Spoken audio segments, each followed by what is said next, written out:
अच्छा, डायग्राम के बारे में तो हमने पढ़ लिया। अब नेक्स्ट जो हमारा टॉपिक है वो ग्राफ के बारे में। हम ग्राफ कब बनाते हैं? हम डायग्राम जो है वो हर टाइप ऑफ डेटा के लिए नहीं बना सकते, ठीक है। डायग्राम फेल्स भी हो जाते हैं। कब फेल होते हैं? When we want to represent a statistical series spread over a period of time और अ फ्रीक्वेंसी डिस्ट्रीब्यूशन और two related variable in a visual form. For such representation graph are employed. Diagram कहाँ पे fail हो जाते हैं? जब हमने with respect to time, यानी एक कंटिन्यूस स्प्रेड में विद रिस्पेक्ट टू टाइम हमने बताना होता है कि जो हमारा डेटा सेट है उसका यानी उसका रुझान किस साइड पर है, ठीक है। तो जब हमने स्टैटिस्टिकल सीरीज के बारे में over with respect to time बताना होता है तो इस सिचुएशन में हम डायग्राम नहीं बना सकते, ठीक है। और फ्रीक्वेंसी डिस्ट्रीब्यूशन को हम डायग्राम की फॉर्म में रिप्रेजेंट नहीं कर सकते। और दूसरा ये, जब हमने दो रिलेटेड क्वांटिटीज़ की मेजरमेंट करनी होती है फिर भी हम उसको डायग्राम के थ्रू नहीं शो कर सकते, ठीक है। हमने ग्राफ के थ्रू शो करना होता है। जैसे सेल ऑफ आइसक्रीम है और गर्मियाँ है, गर्मियाँ जितनी ज़्यादा होगी सेल ऑफ आइसक्रीम उतना ज़्यादा होगा, ठीक है। अब ये टू रिलेटेड क्वांटिटी है, ठीक है, सही है। अच्छा, मस्ट हैव क्लियर एंड अच्छा, अब ग्राफ के लिए हमने क्या देखना होता है? एक तो उसका बहुत क्लियर टाइटल होना चाहिए। Source of data must be given, data कहाँ से आया है हमें देना है। Independent variable should be placed on horizontal axis. जो सबसे मेन इंपॉर्टेंट चीज़ है, जो इंडिपेंडेंट वेरिएबल होगा उसे हम हॉरिजेंटल एक्सिस पर डाल। टू एक्सिस होते हैं, वाई एक्सिस, एक्स एक्सिस, ठीक है। जो इंडिपेंडेंट डेटा हो, जिस तरह जैसे है हमारे पास sale of ice cream and summer है, तो सेल ऑफ आइसक्रीम जो है वो डिपेंड कर रहा है समर पर, ठीक है। टेम्परेचर जितना ज़्यादा होगा सेल ऑफ आइसक्रीम जो है वो उतनी ज़्यादा होगी। अब यहाँ पे क्या है, टेम्परेचर को सेल ऑफ आइसक्रीम से कुछ भी नहीं है, लेकिन सेल ऑफ आइसक्रीम जो है वो डिपेंड कर रहा है टेम्परेचर पर, ठीक है। टेम्परेचर 30 डिग्री होगा, सेल ऑफ आइसक्रीम कितनी है? टेम्परेचर 40 डिग्री होगा, सेल ऑफ आइसक्रीम इंक्रीज होगा। टेम्परेचर 50 डिग्री होगा, सेल ऑफ आइसक्रीम और भी ज़्यादा इंक्रीज होगा, ठीक है। तो यानी यहाँ पर जो टेम्परेचर है उसको हम हॉरिजॉन्टल एक्सिस पर रखेंगे और जो सेल ऑफ आइसक्रीम है, quantity of sale of ice cream जो है उसे हम वर्टिकल एक्सिस पर रखेंगे, क्योंकि वो डिपेंड कर रहा है किसके ऊपर? टेम्परेचर के ऊपर। और टेम्परेचर डिपेंड नहीं कर रहा सेल ऑफ आइसक्रीम के ऊपर, तो ये इंडिपेंडेंट है। Vertical scale should always begin with zero. Vertical scale में हम स्केलिंग भी करते हैं और उसे हम जीरो से मस्ट स्टार्ट होना चाहिए, ठीक है। ओके, अब हमारे पास जो ग्राफ है, एक हमारे पास हिस्टोग्राम है, एक हमारे पास फ्रीक्वेंसी कर्व है, एक हमारे पास फ्रीक्वेंसी पॉलीगॉन है और एक है हमारे पास ओगिव, ठीक है। तो सबको बारी बारी पढ़ेंगे। सबसे पहले हमारे पास आता है हिस्टोग्राम। हिस्टोग्राम को अगेन हम बार से रिप्रेजेंट करते हैं, लेकिन बार चार्ट में और हिस्टोग्राम में डिफरेंस है। डिफरेंस ये है कि बार चार्ट में जो बार्स होते हैं वो सेपरेट होते हैं, जबकि हिस्टोग्राम में जो बार्स होते हैं वो सेपरेट नहीं होते, वो एक दूसरे के साथ मिले हुए होते हैं, ठीक है। Represented by a set of rectangular bar variable. अच्छा, अब हिस्टोग्राम हम तब यूज करते हैं जब डेटा हमारे पास क्लास फ्रीक्वेंसी की फॉर्म में हो, ठीक है, जो ग्रुप्ड फ्रीक्वेंसी डिस्ट्रीब्यूशन के फॉर्म में हो, ठीक है। ये क्लासेस की फॉर्म में जब हमारे पास डेटा होता है, सिंगल डेटा नहीं होना चाहिए, क्लासेस की फॉर्म में हो तभी हम हिस्टोग्राम बना सकते हैं, अदरवाइज हम नहीं बनाते, ठीक है। वेरिएबल, अच्छा, यहाँ पर जो क्लासेस हैं हमारे पास उसे हम अलॉन्ग एक्स एक्सिस लेते हैं और फ्रीक्वेंसी को अलॉन्ग वाई एक्सिस लेते हैं, ठीक है। With the class interval as base rectangle with height proportional to the class frequency और R1, ठीक है। अब जो हॉरिजेंटल एक्सिस है यहाँ पर स्केलिंग हम नहीं करते, ठीक है, लेकिन जो हमारे पास जो क्लास इंटरवल होता है, यानी इंटरवल हम सेम रखते हैं। जैसे यहाँ पर 145 टू 150, 150 टू 155, 55 का इंटरवल है, तो यानी इंटरवल हमारे पास सेम है, तो यहाँ पर जो वेड्थ है हमारे पास बार्स की, रेक्टेंगल्स बार की, वो भी हमने यानी सेम रखनी है, ठीक है। और एक एक खास अमाउंट तक इसको रखना है, ठीक है, अपनी ही उसके मुताबिक जितना हमें सही लगता है। Okay, the set of rectangles bars so obtain called histogram, इसे हम अच्छा, और जो लेंथ ऑफ बार्स है, लेंथ ऑफ रेक्टेंगल्स है, वो अगेन यहाँ पर फ्रीक्वेंसी को रिप्रेजेंट कर रहे हैं, ठीक है। अच्छा, note the total area of the rectangle is a histogram represented total frequency, जो एरिया हो गया है वह हिस्टोग्राम का वो फ्रीक्वेंसी को रिप्रेजेंट कर रहा है। If the frequency distribution has inclusive class interval they should be converted into exclusive। अच्छा, इस पॉइंट को छोड़ दें, आगे देखते हैं इसके बार्स हम बनाते कैसे हैं। ये हमारे पास हाइट ऑफ स्टूडेंट्स हैं और ये है उनकी फ्रीक्वेंसी, ठीक है। 145 टू 1 किसी एक स्पेसिफिक क्लास में 145 टू 150 सेंटीमीटर के स्टूडेंट हमारे पास 2 हैं। 150 टू 155 सेंटीमीटर के इन बिटवीन स्टूडेंट हमारे पास 5 हैं। 155 टू 160 सेंटीमीटर के इन बिटवीन स्टूडेंट हमारे पास 9 है। 160 टू 165 के इन बिटवीन स्टूडेंट सेंटीमीटर के हाइट के इन बिटवीन स्टूडेंट हमारे पास 9 है। तो ये हमारे पास क्या है, हाइट से रिलेटेड डेटा है और ये नंबर ऑफ स्टूडेंट्स हैं स्पेसिफिक हाइट के इन बिटवीन। तो अब देखिए 140 स्टार्ट हम 0 से करेंगे।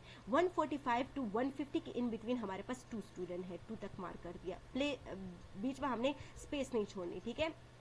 150 टू 155 के इन बिटवीन हमारे पास कितने स्टूडेंट हैं, 5 स्टूडेंट हैं, हम 5 तक मार्क कर देंगे। 155 टू 160 के इन बिटवीन हमारे पास है 9 स्टूडेंट। 160 टू 165 के इन बिटवीन है हमारे पास 9 स्टूडेंट। स्केलिंग जो है हम अलोंग एक्स एक्सिस कर वाई एक्सिस करेंगे। फ्रीक्वेंसी डिपेंड कर रही है हाइट पर, हाइट डिपेंड नहीं कर रहा नंबर ऑफ स्टूडेंट पर, ठीक है, स्टूडेंट डिपेंड कर रहे हैं हाइट पे, ठीक है। ओके, नेक्स्ट है हमारे पास फ्रीक्वेंसी पॉलीगॉन। अच्छा, हिस्टोग्राम जो है हम क्लास जब हमारे पास क्लासेस की फॉर्म में डेटा हो, क्लास लिमिट की फॉर्म में हो, क्लास बाउंड्रीज के फॉर्म में हो, हम तभी यूज़ कर सकते हैं, अदरवाइज नहीं। अगर क्लास लिमिट्स है तो क्लास लिमिट को हमने क्लास बाउंड्रीज में कन्वर्ट करना है, देन हमने उसका हिस्टोग्राम बनाना है, ठीक है। नेक्स्ट है हमारे पास फ्रीक्वेंसी पॉलीगॉन।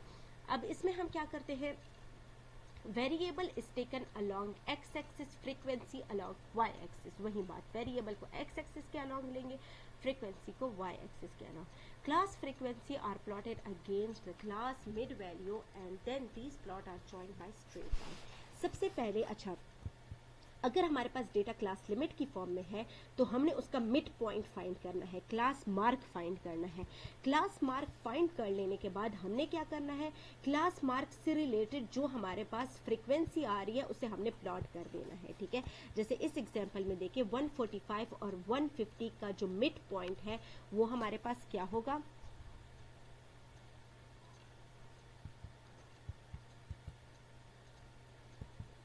डेटा हमारे पास चेंज है, ठीक है। टेस्ट स्कोर है हमारे पास और ये फ्रीक्वेंसी है। तो हमने सबसे पहले क्लास लिमिट क्लास मार्क निकालना है, मिड पॉइंट फाइंड करना है। मिड पॉइंट हम कैसे फाइंड करते हैं, lower limit plus upper limit divided by 2, ठीक है। और उस क्लास मार्क से रिलेटेड जो हमारे पास फ्रीक्वेंसी है उसे प्लॉट कर देना है, ठीक है। अब जैसे टेस्ट स्कोर है तो कितने स्टूडेंट है जिनका टेस्ट स्कोर जो है 44.5 आ रहा है, 0 स्टूडेंट। अच्छा, 54.5 स्टूडेंट का टेस्ट स्कोर जो है वो 5 स्टूडेंट का टेस्ट स्कोर जो है वो 54.5 ऑन एवरेज है, ठीक है। 64.5 स्टूडेंट का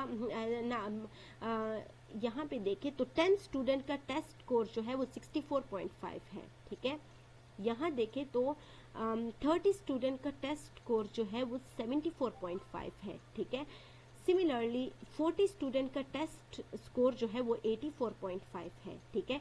तो हम सबसे पहले क्लास मार्क फाइंड करते हैं, देन हम क्लास मार्क से रिलेटेड जो फ्रीक्वेंसी होती है उसमें वहाँ पे हम डॉट डाल के उन डॉट्स को हम एक स्ट्रेट लाइन से कंबाइन कर लेते हैं, ठीक है। और अगर हमारे पास क्लोज फिगर नहीं बन रही तो हम एक अगेन लोअर क्लास लिमिट और अपर क्लास लिमिट अगेन लेते हैं और अपनी फिगर को क्लोज कर देते हैं, क्योंकि पॉलीगॉन जो है वो एक क्लोज फिगर होती है। पॉलीगॉन एक ज्योमेट्रिकल शेप है जो कि जिसके 7 फेसेस होते हैं, 7 और ग्रेटर देन 7 फेसेस होते हैं, एक क्लोज्ड फिगर होती है। फिगर हमने इसको मस्ट क्लोज ही बनाना है, ठीक है। जैसे यहाँ पे आप लोग देखिए class interval, study hour of student, 5 student जो है एक क्लास में, उनके स्टडी आवर 4 to 5 के इन बिटवीन है, ठीक है। 7 स्टूडेंट जो है उनका स्टडी आवर जो है 6 to 7 के इन बिटवीन है और 3 स्टूडेंट ऐसे हैं जो सॉरी 8 to 9 है, जिनका स्टडी आवर 8 to 9 है, ठीक है। तो हमने क्या किया, पहले हमने 4 और 5 का मिड पॉइंट फाइंड करना है, जो कि 4.5 होगा, 4.5 बिल्कुल यहाँ पे मिड में, ठीक है। कितने स्टूडेंट हैं इसमें, 5 स्टूडेंट हैं। और 6 to 7 का मिड पॉइंट 6.5 होगा, 6.5 के बिल्कुल सामने हमने यानी 6 और 7 के बिल्कुल मिड में हमने पॉइंट ड्रॉ कर देना है। और फिर 8 और 9 का जो इन बिटवीन पॉइंट है वो 8.5 होगा, यहाँ पे हमने डॉट ड्रॉ करके इनको मिला देना है, मिलाएंगे मस्ट, ठीक है, अब एंड पॉइंट तक, तभी ये पॉलीगॉन बनेगा, अदरवाइज नहीं बनेगा। नेक्स्ट है हमारे पास फ्रीक्वेंसी कर्व।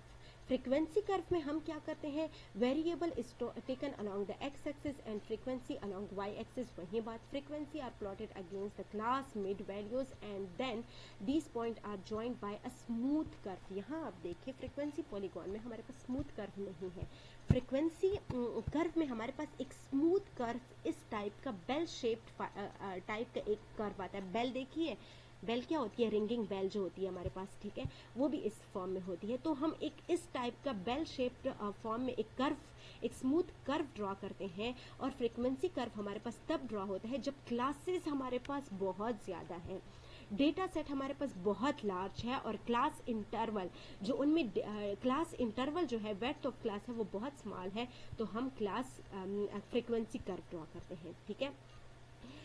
टोटल एरिया जो under frequency curve represent the total frequency, ठीक है। नेक्स्ट है हमारे पास cumulative frequency polygon. Cumulative frequency polygon को हम ओगिव भी कहते हैं, और ये हम कम्युलेटिव फ्रीक्वेंसी के लिए ड्रॉ करते हैं। जैसे फॉर एग्जांपल ये हमारे पास एज ऑफ स्टूडेंट है, ठीक है। हम देखना चाहते हैं एक हॉस्पिटल में एज ऑफ डॉक्टर्स हैं 20 to 25 एज के इन बिटवीन कितने डॉक्टर्स हैं, 2 है। 25 to 30 के इन बिटवीन 6 हैं, 30 to 35 के इन बिटवीन 9 है। कम्युलेटिव फ्रीक्वेंसी इसकी आएगी 2 + 6 8 8 + 9 17। अब ये हमें बता रहा है, अब अगर हम कम्युलेटिव फ्रीक्वेंसी के थ्रू इसमें देखें तो हमें पता चल सकता है कि 30 to 35, ठीक है, कि 20 से लेकर 35 एज के इन बिटवीन हमारे पास 20 डॉक्टर्स हैं, ठीक है। सिमिलरली 25 to 40 एज के इन बिटवीन हमारे पास पूरे हॉस्पिटल में 30 डॉक्टर्स हैं, ठीक है। 40 to 45, ठीक है, 20 to 45 एज के इन बिटवीन हमारे पास कितने आ रहे हैं, 45 डॉक्टर्स आ रहे हैं, ठीक है। तो ये हमारा कम्युलेटिव फ्रीक्वेंसी पॉलीगॉन है। उम्मीद करती हूँ आप लोगों को समझ आया होगा, ना समझ आए तो आप लोग मुझसे कॉन्टैक्ट